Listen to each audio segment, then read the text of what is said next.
Oke Kang, selamat datang Kang di webinar Pengalaman Fest. Jadi ini webinar yang kita di hari kedua. Jadi sebenarnya ini udah ada nih audiens bersama kita.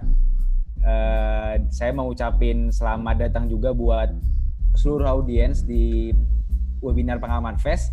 Alhamdulillah kita sudah bersama Kang Faisal, dan mungkin saya ingin memperkenalkan lebih dahulu, membacakan summary biodata dari seorang Faisal Sareza.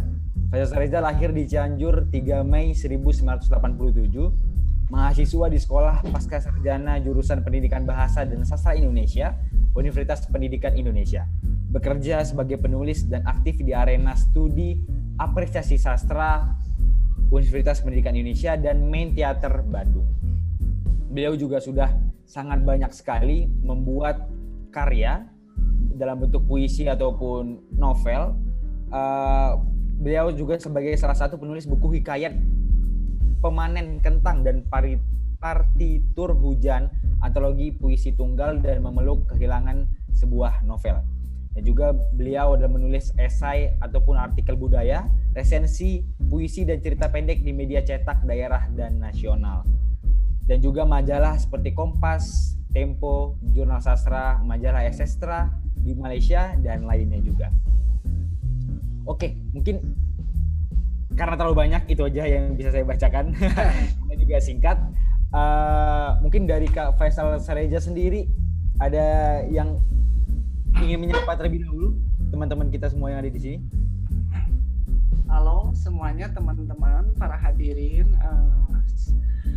para penonton yang sangat saya cintai, senang bisa gabung di acara yang bagus kayak dari Pengamat Negeri ini. Jadi saya ucapkan selamat siang. Maaf saya agak telat tadi, ada sedikit teknis. Begitu kan?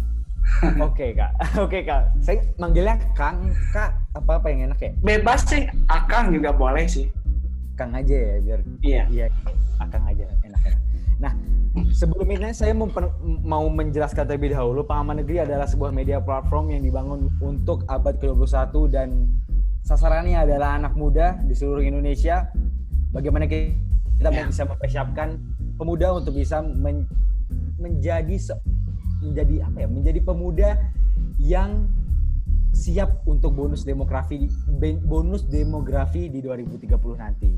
Dan juga kami Pengamat Negeri mengajak seluruh pemuda dan seluruh rakyat Indonesia untuk bersama-sama bersuara untuk bisa menegakkan keadilan. Dan juga dari Pengamat Fest sendiri memunculkan slogan Time is up, let's speak up, yang berarti bahwasanya kita sebagai seluruh rakyat Indonesia, sebagai warga Indonesia, bisa berperan adil dan banyak sekali saat menegakkan keadilan dan melawan seluruh kejahatan, ya bahasanya, ya gitulah pokoknya kita ketidakadilan ya. Benar sekali.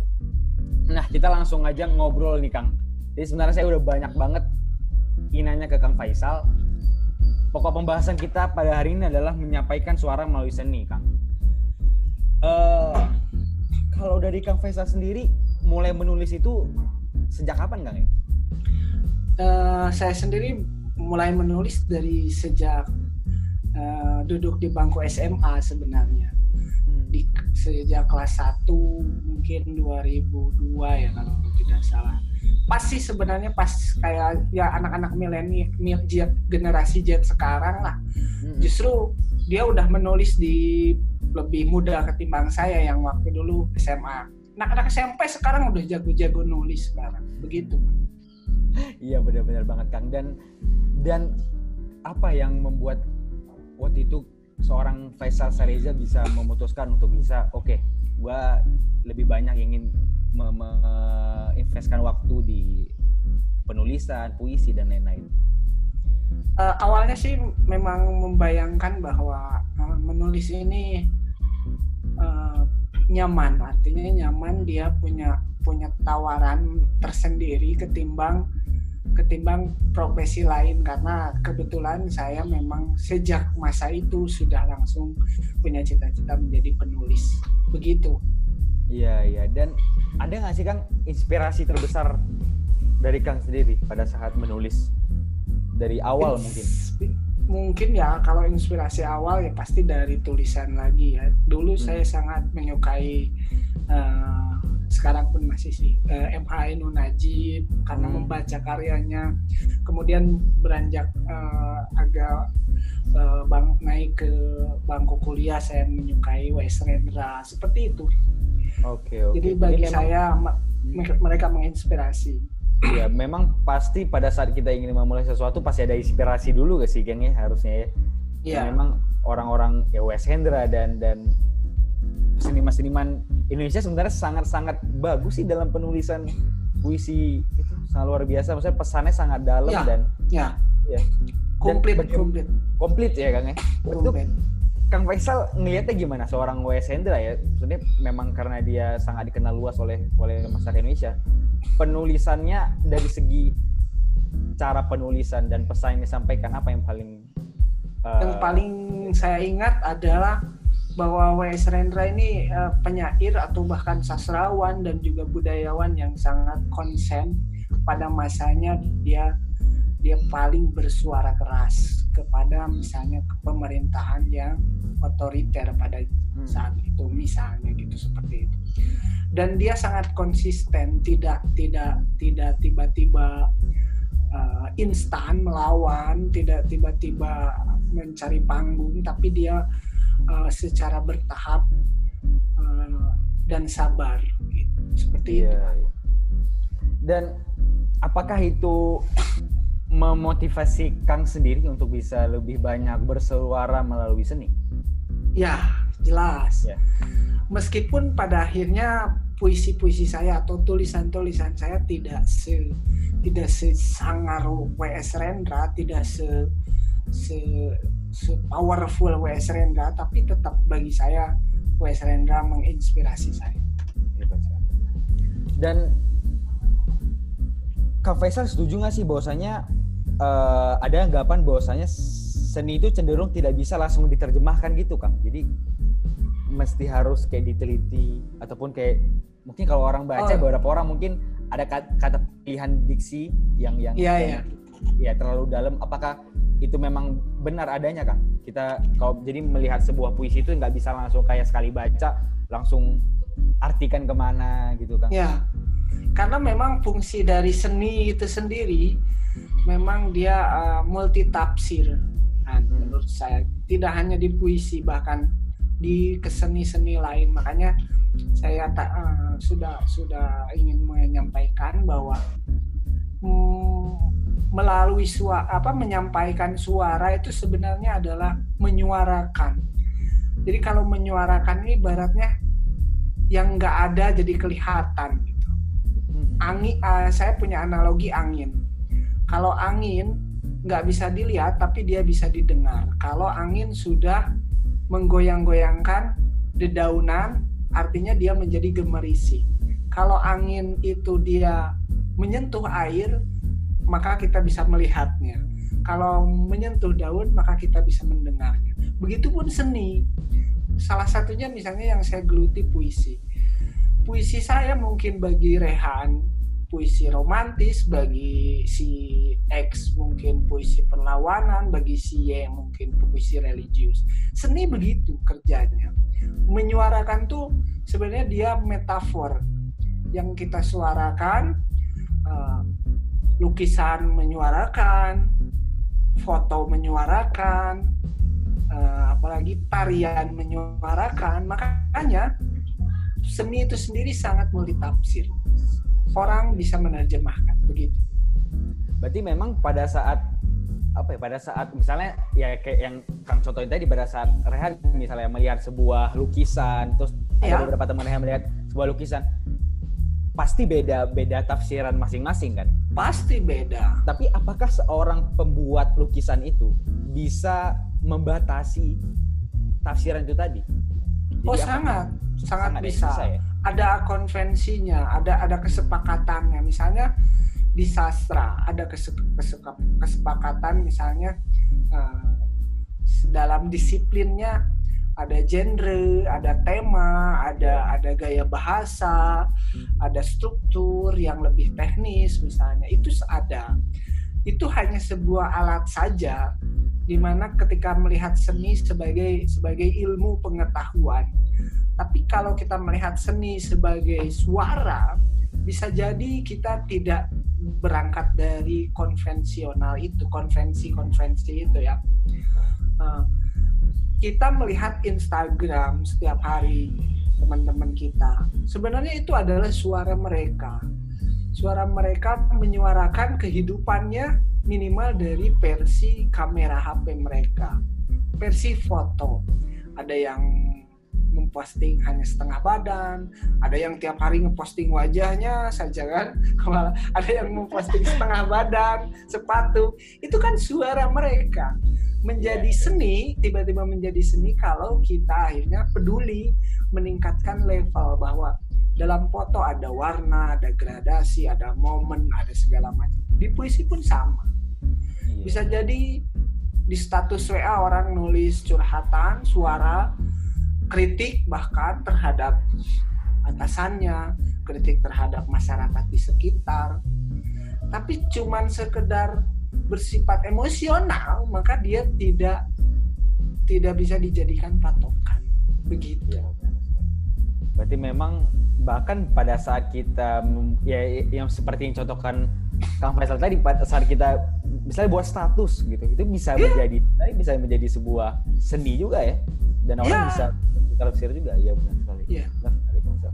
Dan sebagai seorang penyair, seniman, apakah Kang Faisal ataupun mungkin ya teman-teman lingkungan Kang Faisal, circle penyair dan seniman, apakah berbeda ketika melihat begitu banyak kejadian fenomena sosial yang ada di seluruh dunia, Kang?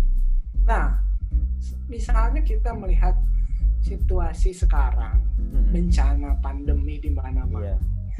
Maka secara tidak langsung dua mempengaruhi persoalan cara kerja kita, kemudian kedua cara kita mencari ide kita. Cara kerja jelas beda, seperti misalnya tiba-tiba kita tidak bisa lagi riset ke lapangan secara langsung, tetapi hanya lewat pustaka dan online segala macam. Secara ide pun juga terpengaruh. Saya lihat misalnya ya pada masa-masa pandemi, si karya seni ini antara dua, dia depresi, semangat, menyemangati, dan tiga yang seharusnya menurut saya adalah usaha untuk healing, usaha untuk saling memberikan ketenangan, begitu. Iya, Kang. Jadi memang sangat kompleks juga, Kang ya, sebenarnya dalam kalau kita lihat pengertian dari sebuah seni yang ada atau karya yang ada. Dan gimana, Kang? Tergantung sebenarnya, bahkan tergantung, nggak bisa jadi sangat rumit kalau misalnya memang kita concern ya di sana, concern banget, tapi bisa jadi sangat sederhana seandainya melihat ya seni ini adalah seperti tadi, saya mau menyuarakan emosi saya mau menyuarakan gagasan saya mau menyuarakan hal-hal seperti itu, begitu. Jadi bisa kompleks, bisa sederhana. Dan bagaimana Kang cara dari, kalau Kang Faisal sendiri aja, gimana cara Kang untuk bisa menjelaskan kepada pembaca Kang, penikmat karya Kang Faisal sendiri, gimana sih cara Kang approaching-nya untuk bisa menjelaskan maksud dari karya saya tuh ini loh, batasan dari karya saya ini loh? Yang pasti karya itu sangat awalnya adalah abstrak. Ide itu abstrak, dia tidak terikat. Hari ini saya ingin menulis tentang mengapa misalnya orang masih tetap saja turun ke kerumunan padahal sekarang masih pandemi, misalnya saya mau kritisi itu idenya. Tapi bagaimana menjadi konkret adalah bagaimana kita melibatkan calon pembaca kita, puisi saya hadir juga di sana menghadirkan ide itu. Jadi kalau misalnya saya hanya sekedar menulis, kenapa sih kalian tidak mematuhi, kenapa kalian tidak mendengar, itu nggak konkret. Tapi kalau misalnya sebuah masker menutupi wajah kalian, misalnya tiba-tiba aku menulis seperti itu, sebuah masker menutupi wajah kalian, tapi sebenarnya senyum kalian tidak pernah pudar. Nah itu menjadi konkret ketimbang udah jangan keluar, misalnya puisi saya, sudah jangan keluar, jangan berkerumun di banyak orang, karena itu klise. Tapi ketika tiba-tiba kita geser menjadi melibatkan pembaca kita dengan mengajak lebih konkret, pakailah masker, karena masker tidak akan menutupi wajahmu yang indah misalnya. Itu bisa begitu. Banyak sekali sebenarnya bisa pilihan cara penyampaian sebenarnya Kang ya. Yang poinnya itu memang bagaimana caranya seorang seniman atau penyair bisa melibatkan atau bisa membuat pembacanya bisa hadir pada saat itu ya benar dalam karyanya. Dalam karyanya benar sekali Kang. Dan Kang sendiri jadi ingin menyampaikan materi? Boleh? Oke, silakan kepada Kang Faisal. Jadi teman-teman semua, Kang Faisal akan menyampaikan materi tentang sebuah bagaimana seni bisa bagaimana suara disampaikan melalui. Silakan kepada Kang Faisal untuk dilanjutkan. Oke. Aku izinin share screen ya. Oh iya, boleh Kang. Sebentar ya Kang.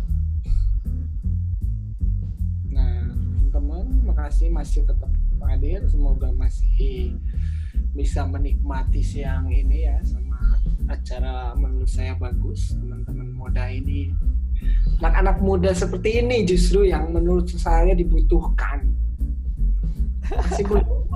Masih belum nih. Ya. Oh udah sekarang bisa. Sekarang udah bisa Kang. Oke Kang. Silakan Kang Faisal. Oke. Tunggu. Nah, bismillahirrahmanirrahim. Aku udah nulis, bukan nulis ya istilahnya. Udah bikin buat ini khusus. Seperti tadi saya sampaikan teman-teman bahwa saya lebih senang menyebutkan bahwa ini adalah menyampaikan suara adalah menyuarakan. Kenapa misalnya menjadi sangat singkat saya sebut seperti itu, artinya menjadi dari dari satu kata menjadi dua kata menjadi satu kata, satu frase menyuarakan. Karena ketika kita ngomong berbicara menyuarakan berarti kita seperti tadi saya sampaikan, suara itu adalah bisa suara pikiran kita, bisa suara gagasan kita, bisa isi hati kita, bisa impian kita, bisa harapan. Karena kalau kita bicara apa yang disuarakan, maka ketika kita ditanya seperti itu, kita bisa menjawab 4 hal ini dan beberapa lagi mungkin bisa jadi pengetahuan kita, misalnya itu ada di gagasan dan pikirannya intelektual. Kesedihan kita bisa menyuarakan kesedihan kita, itu isi hati. Menyuarakan masa depan kita harus seperti apa, itu ada di harapan dan impian juga sebenarnya begitu. Nah, kenapa saya tadi analogikan ketika kita berbicara menyuarakan, berarti kita berbicara tentang satu hal yang tidak terlihat menjadi terlihat, satu hal yang tidak terdengar menjadi terdengar. Misalnya angin tuh nggak ada wujudnya, nggak terlihat, tapi karena daun-daun yang bergesekan menyuarakan angin, maka ada istilah gemerisik. Atau contohnya angin nggak bisa dilihat, tapi ketika dia jatuh ke permukaan air dan jadi riak, maka riak itu adalah wujud angin. Nah, Saya tadi contohkan beberapa analoginya seperti itu tadi. Foto misalnya. Foto ini juga menyuarakan manusia. Lewat seni foto adalah suara manusia. Seni lukis juga adalah suara manusia. Ada seperti tadi puisi, seni sastra juga suara manusia, suara seni manusia, tarian. Ada lagi yang lain, pertunjukan teater, musik, seperti apa banyak. Makanya saya hanya ngambil 4 contoh ini. Ini kan hanya sebuah media untuk menyuarakan. Teman-teman bisa lihat kita keranjingan di masa generasi kita, generasi Z ini sangat keranjingan dengan foto. Apapun bisa difoto, apapun bisa diupload. Ini memang masanya seperti itu. Suara kita artinya tidak suara kita, cara menyuarakan generasi anak-anak generasi sekarang adalah lewat foto. Sehari orang bisa mengupload foto 3. Itu tidak tahu kalau di selain itu dia mengambil foto berapa banyak, kita tidak tahu. Berbeda dengan pada masa-masa dulu, mungkin orang menyuarakan seni lewat tarian. Sekarang pun masih sebenarnya sangat-sangat masih. Misalnya di TikTok misalnya, itu adalah tarian, itu adalah dance. Karena sama, yang bergerak adalah tubuh. Di sastra mungkin sekarang pada status WA, status Twitter, status Facebook, Twitter atau caption Instagram. Dan di lukisan kita menyukai desain atau bahkan gambar-gambar, coretan, ilustrasi segala macam. Nah, yang menjadikan kenapa foto itu menjadi suara estetis yang berestetika karena ada beberapa hal. Misalnya karena memang foto itu punya momennya momen sekali seumur hidup orang. Misalnya apa? Lahir, kayak dipoto. Kenapa lahiran, misalnya lahir bayi pertama dipoto? Karena memang itu nggak mungkin ada orang bisa lahir ke dunia bisa 2-3 kali. Ada peristiwa dalam foto itu. Peristiwanya apa misalnya? Peristiwanya seorang ibu berjuang keras, kemudian lahirlah seorang bayi. Itu sudut pandang, tiba-tiba yang moto ini bukan kakaknya, bukan bapaknya si bayi, tapi apa? Tapi perawatnya moto, terus kasih caption segala macem, terus dia kasih keterangan kalau si ibu ini setelah berjuang keras akhirnya melahirkan setelah 12 jam. Nah seperti itu tuh. Lukisan ini, kalau lukisan dia bicara soal warna, bahannya, materialnya apa, kanvas, kertas, apakah catnya air, apakah catnya segala macam lah, seperti itu. Terus bentuknya seperti apa, apakah dia surrealis, naturalis, atau segala macam. Tarian untuk menjadi seni, ketika tarian untuk menjadi suara dari manusia dan melalui seni, dia harus ada gerak. Tarinya harus gerak. Geraknya apa tuh? Harus ada ritme, harus ada yang ditempuh, harus ada alur, dari A sampai Z, dari dimulai sampai beres segala macam. Terakhir di bahasanku puisi, untuk menjadi seni puisi misalnya satu sastra, bagian dari genre sastra, dia harus punya nada. Apakah nadanya keras, misalnya apakah nadanya lembut, apakah nadanya biasa-biasa saja, apakah pujian segala macam. Kemudian ada bentuk teksnya, entah dia hanya 2 paragraf, 1 bait, entah dia hanya 1 kata, entah dia jadi berlembar-lembar, dan ada gaya bahasanya, ada bentuk gaya bahasa, ada strukturnya, dan ada segala hal yang bersifat puisi itu bisa diterima oleh kalangan pembaca. Masalahnya ketika kita bicara tentang puisi yang di hadapan pembaca yang sifatnya ini teks, pembaca ini terbagi menjadi dua. Ada pembaca yang bisa hanya sampai di luar saja, tidak ke dalam. Ada artinya hanya menyerap permukaannya, ada yang menyerap intinya. Ada orang misalnya membaca puisi Hairil Anwar, bisa jadi yang puisinya yang paling terkenal, misalnya Aku, orang hanya bicara pada tataran, wah ini pasti dia lagi berapi-api dan sangat marah. Hanya di tataran itu saja. Tetapi kalau orang misalnya yang menggalinya lebih lanjut lagi, orang bisa melihat bahwa puisi Hairil adalah puisi di mana dia sedang marah kepada ayahnya, makanya dia menulis puisi Aku, yang meninggalkan ibunya. Makanya Hairil menulis puisi seperti itu.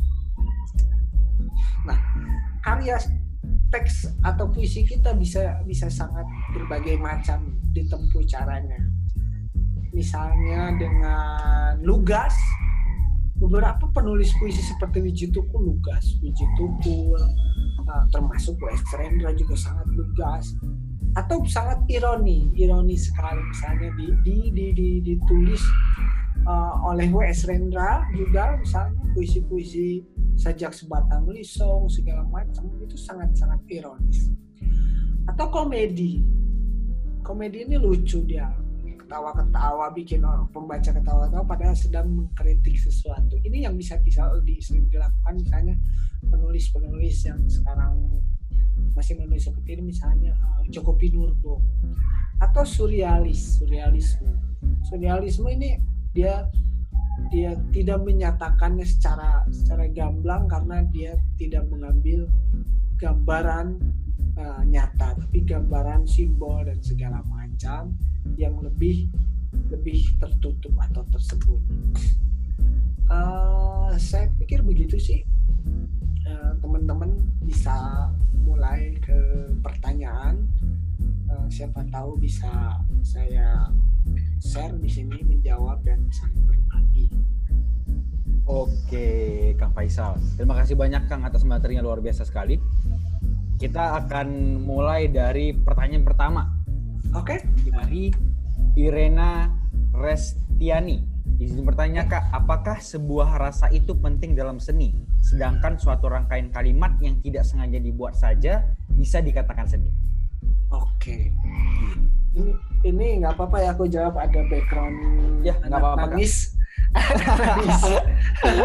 Tadi pas banget pas kakak bilang tadi Wiji Tukul sama W.S. Rendra langsung wah. Nah, tetangga aku kayak aku. Jelas kalau sebuah kalimat atau teks harus memiliki rasa. Itu bohong kalau nggak ada teks yang nggak memiliki rasa. Itu bohong. Rasa itu kan nggak mesti berjalan atau diperintahkan, tapi dia di alam bawah sadar. Bahkan ketika saya sedang tidak punya perasaan marah, sedih, bahagia, tiba-tiba dia nulis. Ini adalah tulisan tanpa rasa. Itu aja udah rasa. Sebuah tulisan tanpa rasa adalah rasa. Ya kan? Oke. Begitu. Jadi penting sekali rasa, tergantung kita mengelolanya. Tulisan kita mau perasaan kita terus atau bermanfaat untuk semua orang. Artinya perasaan kita 30%, 70% adalah ajakan dan realita suara kita. Begitu. Berarti memang penting ya, Kang Faisal, untuk rasa ya. Ya. Karena memang mungkin dalam realitanya juga pada saat kita membuat sebuah puisi ya, salah satu yang mungkin ini dirasakan oleh hampir semua orang, bahwasanya ketika kita merasakan sesuatu, misalnya keresahan atau misalnya kita ada yang lagi sedih ataupun lagi senang, kita pasti lebih gampang aja kalau ingin menulis sesuatu, ingin menuangkan sesuatu itu, mungkin ya itu pengaruh dari rasa itu sendiri, Kang ya. Iya. Karena kan dorongan rasa itu adalah menuangkannya, menumpahkannya. Ada orang yang bisa jadi ketika sedih menyendiri, karena apa? Karena kesendiriannya adalah cara dia mengekspresikan. Ada yang tiba-tiba nongkrong banyak orang ketika sedihnya, ada yang tiba-tiba hanya sekedar minum teh hangat, memandangi sore saja udah cukup. Begitu sih. Oh, jadi seperti itu ya. Jadi ada pemantik istilahnya gitu. Ya. Oh iya, rasa pemantik supaya kita akhirnya menuangkan. Iya, benar sekali. Saya baru dapat poin yang paling penting itu ya. Pemantiknya itu tadi ya, biar bisa ketuang semuanya. Iya. Benar sekali. Kalau misalnya ada yang mengkritik karya dari seorang Faisal Sahreza, apa biasanya sebuah respon yang kakak berikan? Santai sih, karena tulisanku juga tidak seluruhnya mungkin sempurna. Dan satu hal yang harus saya sampaikan ketika kalian menulis, teman-teman mau menulis, tidak semua pembaca akan menyukai tulisan kita. Dan kita pun tidak punya kewajiban untuk membuat seluruh pembaca tulisan kita harus suka. Itu nggak ada yang kewajiban supaya seperti itu.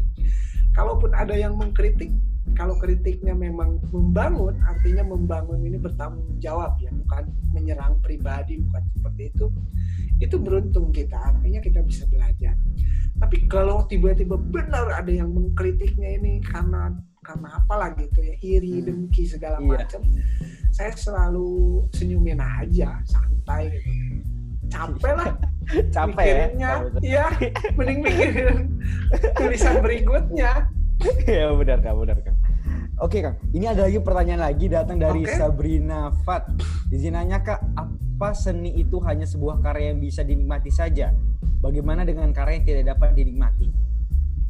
Ya, karya yang tidak bisa dinikmati mungkin karya yang pribadi ya, yang tidak diunggah, tidak dipublish. Itu pun dinikmati mungkin oleh si pekaryanya. Pekaryanya ya? Iya, yang berkaryanya. Kalau karya yang tidak dinikmati sih tidak mungkin. Minimal pasti dinikmati oleh yang membuatnya. Entah pas ngebuatnya, nikmatinya, entah setelah membuatnya, nanti kita nikmatin gitu. Nanti aku nikmatin. Dan tidak ada tuntutan kita berkarya seperti tadi. Ada karya yang jangan-jangan kita ini selalu menganggap, saya ini dulu menganggap puisi saya harus dibaca banyak orang. Sekarang puisi saya hanya dibaca satu orang pun di dunia ini gak jadi masalah. Serius, gak jadi masalah. Asal orangnya tepat dan memang tujuannya itu. Misalnya saya mau menulis puisi hari ini dan gak jadi soal, puisi itu hanya boleh dibaca 20 tahun akan datang oleh anak saya. Anak yang lain gak baca gak jadi masalah. Ibunya sendiri gak baca gak jadi masalah. Begitu. Jadi memang pada saat kita membuat karya jangan sampai itu ya Kang ya. Kalau istilah sekarang insecure duluan Kang ya. Iya. Udah buat ada 10 orang nih, 10 orang wah bilang suka, nanya orang ke-11 bilang gak suka, langsung gak mau bikin. Iya kan. Kasihan kan yang 10 orang itu udah suka, gara-gara yang ke-11 ini gak suka, dipukul rata gitu. Iya, dipukul. Kayak gitu, nggak bisa kayak gitu, nggak boleh.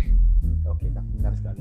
Oke, kita lanjut ke pertanyaan selanjutnya Kang. Dari Sofiani Anami.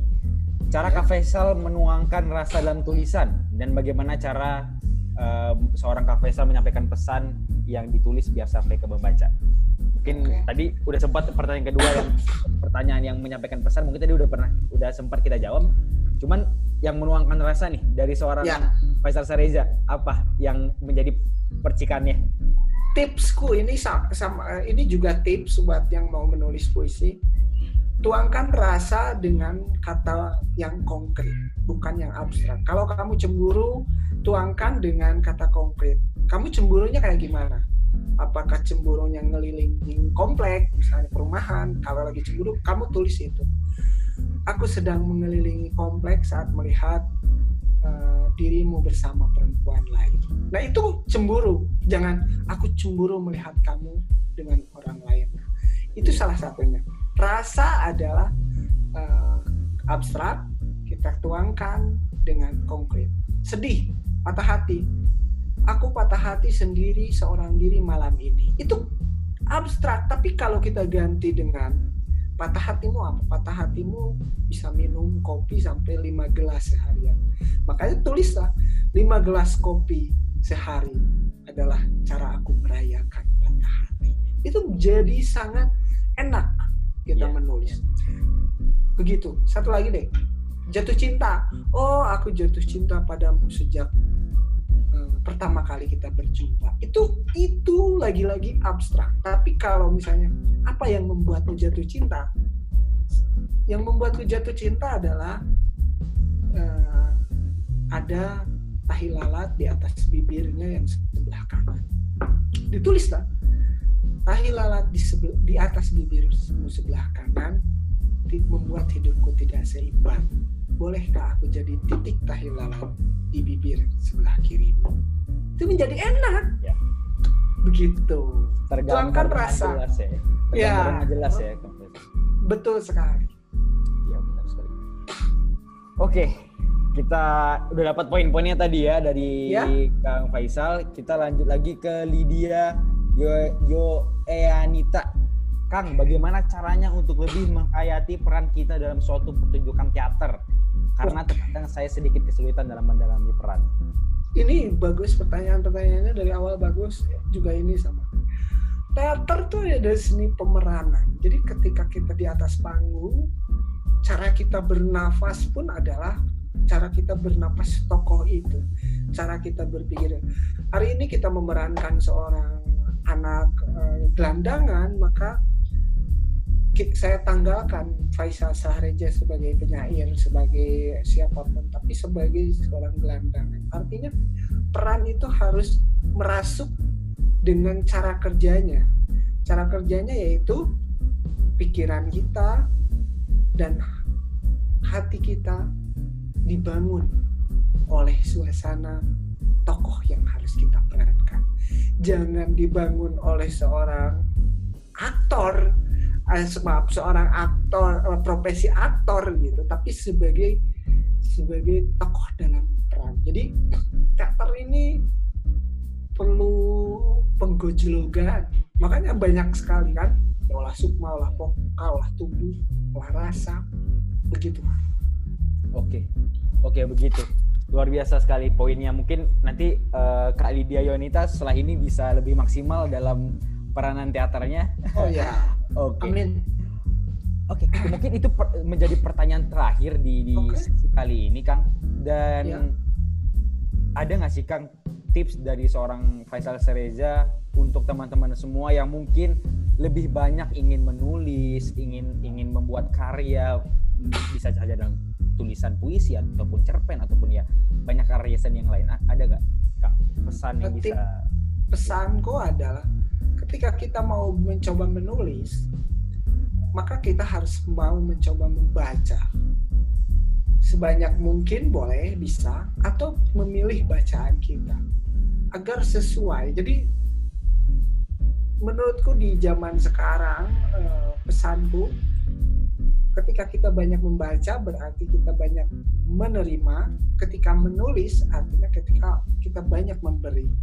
Pertanyaannya adalah apa yang mau kita beri kalau kita tidak pernah menerima segala pengalaman, referensial, segala macam. Nah, apakah itu mau bacaan yang sifatnya fiksi, misalnya puisi, cerpen, novel, ataupun sifatnya non-fiksi. Bisa biografi, filsafat, bisa buku tentang masak, bisa buku tentang menjahit, itu adalah bahan.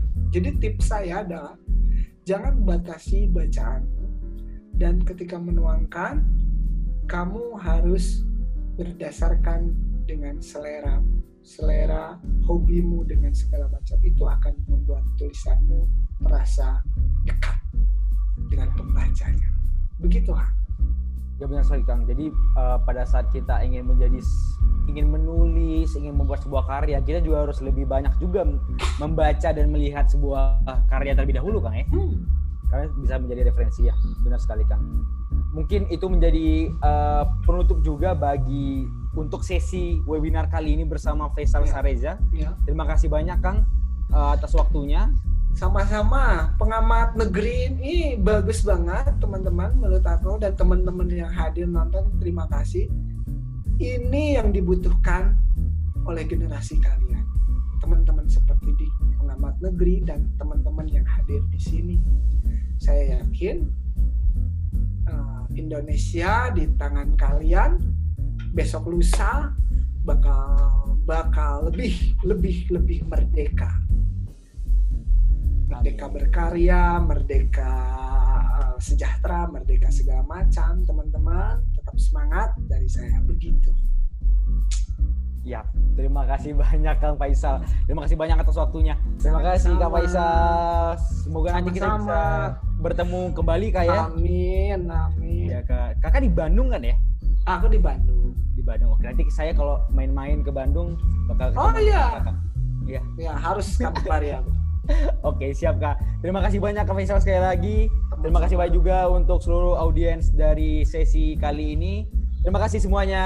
Dadah.